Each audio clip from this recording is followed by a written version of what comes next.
Yang benar bukanlah aspirasi membubarkan organisasinya, tapi yang membenarkan, yang benar adalah bagaimana memisahkan kelakuan tindakan individual dan eksistensi dari sebuah organisasi. Walaupun yang melakukan banyak, sepanjang itu bukan sebuah keputusan organisasi, bukan didesain oleh organisasi, maka tidak ada alasan untuk membubarkan organisasi tersebut.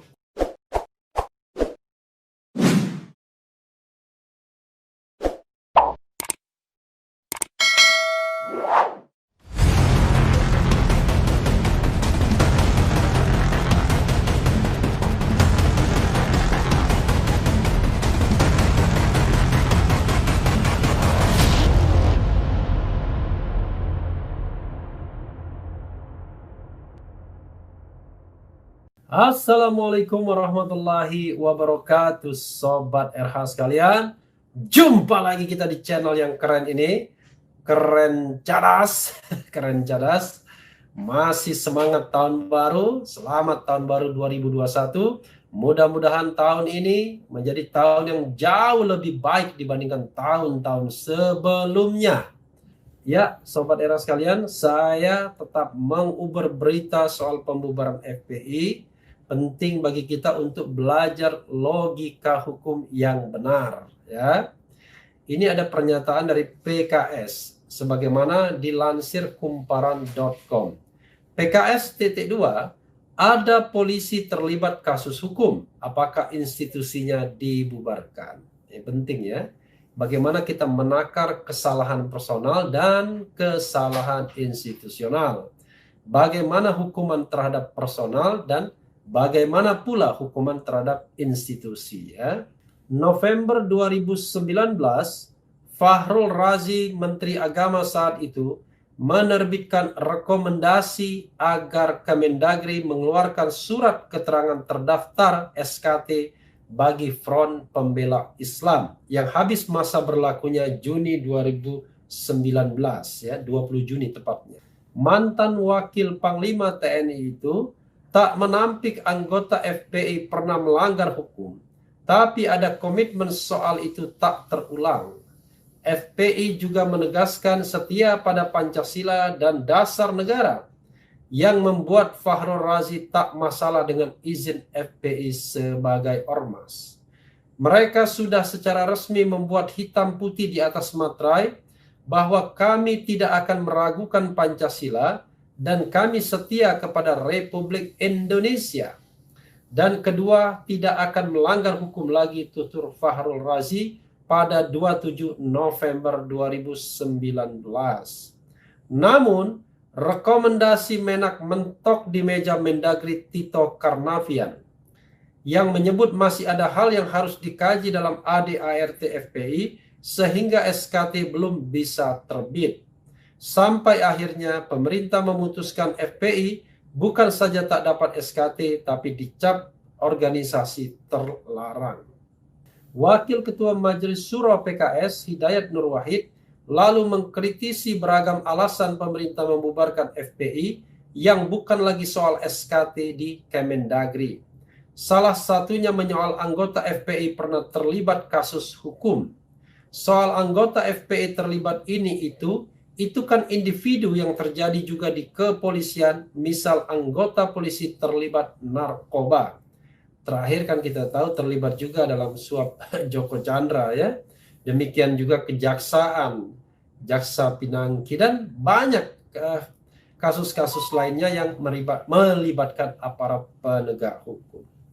Kemudian di TNI ada 3% terlibat radikalisme. Apakah itu dibubarkan? Itu kan dilakukan individu, bukan institusinya, ucap Hidayat kepada wartawan Jumat 1 Januari. Hidayat menyebut FPI sebetulnya tak wajib mengantongi SKT. Sebab di Undang-Undang Ormas diatur ada ormas terdaftar dan tidak. Perpanjangan SKT juga dianggap bukan maunya FPI, tapi demi tertib mereka perpanjang. Lalu saat Kemendagri putuskan SKT tak tertib, muncul berbagai alasan dari pemerintah untuk membubarkan FPI. FPI itu sudah penuhi syarat termasuk rekomendasi Kemenak. Jadi yang disebut anggota terlibat kasus hukum itu bukan FPI sebagai organisasi dan seterusnya alasan lain bebernya. Wakil Ketua MPR itu mengatakan, FPI di masyarakat dikenal sebagai ormas yang sigap membantu yang terdampak bencana. Bahkan tak sekali FPI membantu umat Kristiani dalam membersihkan hingga menjaga gereja. Hidayat menyinggung masih banyak PR pemerintah yang lebih penting untuk dituntaskan daripada menetapkan FPI sebagai organisasi terlarang. Salah satunya permasalahan kedaulatan di Papua. Kok nggak pernah disinggung setegas pada FPI? Harusnya tuh jadi fokus, tegas Hidayat. Ya, Sobat RH sekalian, memang logika Hidayat Nur Wahid adalah logika sederhana yang memang ya pemerintah barangkali sukar mengikutinya. Jadi kita harus membedakan kesalahan personal ke individual dengan kesalahan organisasional ya, organisasional. Saya sudah menyinggung dalam video-video sebelumnya, video terdahulu, kalau yang bermasalah individunya, maka individunya yang harus dihukum. Kalau yang bermasalah itu adalah personalnya, ya hukumlah personalnya. Jangan organisasinya. Jadi kalau kita misalnya mengatakan bahwa individunya salah atau organisasinya salah, dalam ranah hukum harus jelas. Pertama, kesalahan tersebut harus ada putusan pengadilan yang berkekuatan hukum tetap. Ada vonis pengadilan, barulah kita mengatakan bahwa ada kesalahan atau tindak pidana yang dilakukan oleh anggota FPI. Katakanlah ada beberapa anggota FPI terlibat terorisme. Sekali lagi ya, terorisme tidak lebih berbahaya dibandingkan korupsi. Sama berbahayanya. Tapi ingat, korupsi itu justru daya rusaknya luar biasa bagi rakyat Indonesia. Bandingkan satu tindakan terorisme dengan satu tindakan korupsi bansos misalnya. Jadi Sobat Era sekalian, disinilah kita harus adil ya. Katakanlah mereka terlibat terorisme, tapi itu kan anggota. Belum tentu juga mereka anggota benar ya, harus diverifikasi. Tapi ketika mereka dinyatakan sebagai teroris, misalnya dengan putusan pengadilan yang berkekuatan hukum tetap, mereka diadili karena kelakuan, karena keterlibatan individual, bukan keterlibatan sebuah organisasi. Kalau organisasi yang terlibat, ya mungkin akan ada putusan pengadilan yang melarang organisasi tersebut. Tapi kan ini tidak. Itu satu hal. Jadi kalau mengatakan orang bersalah, maka demi hukum harus berdasarkan putusan pengadilan yang berkekuatan hukum tetap, bukan berdasarkan perasaan. Itu satu hal ya. Hal yang kedua yang harus kita pahami juga adalah bahwa organisasi semacam FPI juga kita lihat sudah bermimikri, sudah melakukan perbaikan-perbaikan. Maka kalau misalnya kita tarik mundur per 21 Juni 2019 ketika FPI belum diperpanjang surat keterangan terdaftarnya yang menjadi alasan bagi pemerintah yang mengatakan bahwa secara de jure sudah tidak eksis lagi dan sudah dibantah oleh banyak pihak karena eksistensi sebuah ormas tidak digantungkan pada ada tidaknya SKT, surat keterangan terdaftar, termasuk juga badan hukum, karena kita tahu ya bahwa yang namanya organisasi masyarakat itu bisa berbentuk berbadan hukum, bisa tidak berbadan hukum. Dan yang tidak berbadan hukum bisa dia terdaftar, bisa juga dia tidak terdaftar. Ya saya katakan dalam video sebelumnya, saya ketua alumni SMA, ketua alumni S3 tidak perlu juga mendaftar karena kebutuhan untuk mendaftar itu memang lebih banyak pada kebutuhan kedua belah pihak, baik pemerintah maupun organisasi yang mendaftar. Bagi pemerintah mungkin mudah untuk menjalin kerjasama, bagi organisasinya mudah untuk mendapatkan segala bantuan atau fasilitas dari pemerintah atau penguasa. Nah, kalau kita tarik mundur 21 Juni, hari ulang tahun Presiden Jokowi itu ya, hari kematian Bung Karno, 21 Juni 2019 sampai kemudian dibubarkan pada tanggal 30 Desember 2020, maka kita bertanya, kesalahan apa yang dilakukan oleh Front Pembela Islam sehingga pantas diganjar dengan sebuah keputusan yang maha dahsyat, yaitu pembubaran yang merupakan pelanggaran hak asasi manusia dalam kondisi yang normal. Makanya kemudian banyak pakar hukum mengatakan tidak boleh membubarkan organisasi hanya berdasarkan sebuah asumsi atau sebuah informasi yang belum dibenarkan melalui putusan pengadilan yang berkekuatan hukum tetap. Harusnya pemerintah lebih menghormati HAM, menghargai konstitusi untuk memintakan pembubaran tersebut melalui putusan peradilan, putusan pengadilan yang berkekuatan hukum tetap.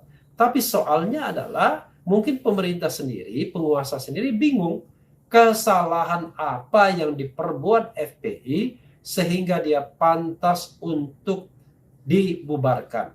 Misalnya, Sobat Era sekalian, mengenai anggaran dasar dan anggaran rumah tangga FPI. Soal itu adalah soal yang terkait dengan pendaftaran. Jadi, ada keberatan yang disampaikan oleh Mendagri, maka Mendagri sah tidak mau memberikan surat keterangan terdaftar karena Mendagri merasa berkeberatan dengan poin tersebut. Tetapi yang harus dipahami adalah sebagai organisasi mereka tidak tergantung dengan SKT tersebut. Dan kalau misalnya butir-butir yang dipersoalkan Mendagri itu memang dianggap bermasalah, ya serahkan itu ke ranah pengadilan untuk menilainya apakah memang itu merupakan sebuah hal yang patut diganjar dengan pelarangan. Sehingga ada objektifikasi, bukan hak subjektif. Tapi kan pemerintah diberikan hak sanksi administratif, iya. Tapi ingat, sanksi administratif itu terkait dengan pencabutan SKT atau pencabutan status badan hukum sesungguhnya. Bukan pada soal membubarkan dan melarang FPI. Jadi, senjata pemerintah adalah sanksi administratif berupa pembubaran organisasi dengan pencabutan status badan hukum. Jadi yang dibubarkan adalah badan hukumnya, yang diakhiri adalah badan hukumnya atau status atau keterangan terdaftarnya. Tapi eksistensinya tidak boleh dilarang kecuali pengadilan yang memutuskannya. Menurut saya ini jauh lebih clear, jauh lebih menghargai hak asasi manusia. Walaupun pemerintah memiliki kemampuan atau memiliki kewenangan atau sanksi administratif, tapi dalam kasus ini menurut saya pemerintah sudah melampaui kewenangannya, tidak hanya menjatuhkan sanksi administratif, tapi juga sanksi pidana atau sanksi yang sifatnya substantif yang harusnya menjadi kewenangan pengadilan. Dan balik lagi, kalau kita bisa membedakan kesalahan individual dan kesalahan organisasional, maka pertanyaan Hidayat Nur Wahid sangat menohok. Banyak anggota DPR yang sudah dinyatakan korupsi, dan korupsi adalah extraordinary crimes. Kenapa tidak ada aspirasi untuk membubarkan DPR? Banyak anggota partai politik yang sudah dinyatakan korupsi, tidak hanya partai nganu, tapi juga partai ngini, partai ngene. Tetapi mengapa tidak ada aspirasi atau keputusan untuk membubarkan partai politik tersebut?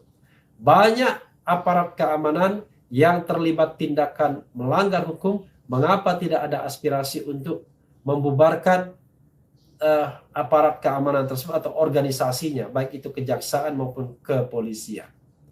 Jadi Sobat Era sekalian, yang benar bukanlah aspirasi membubarkan organisasinya, tapi yang membenarkan, yang benar adalah bagaimana memisahkan kelakuan, tindakan individual dan eksistensi dari sebuah organisasi. Walaupun yang melakukan banyak, sepanjang itu bukan sebuah keputusan organisasi, bukan didesain oleh organisasi, maka tidak ada alasan untuk membubarkan organisasi tersebut. Bahkan, kalaupun semua aparat penegak hukum itu melakukan tindak pidana korupsi, maka tetap saja kepolisian dan kejaksaan tidak bisa dibubarkan. Yang bisa dibubarkan, yang bisa diganti, yang bisa diberhentikan hanyalah individu-individu yang memang terlibat. Organisasinya remains tetap, karena itu bagian dari struktur organisasi bernegara, di mana kepolisian dan kejaksaan itu adalah bagian dari upaya atau sistem penegakan hukum, terutama penegakan hukum pidana, criminal justice system.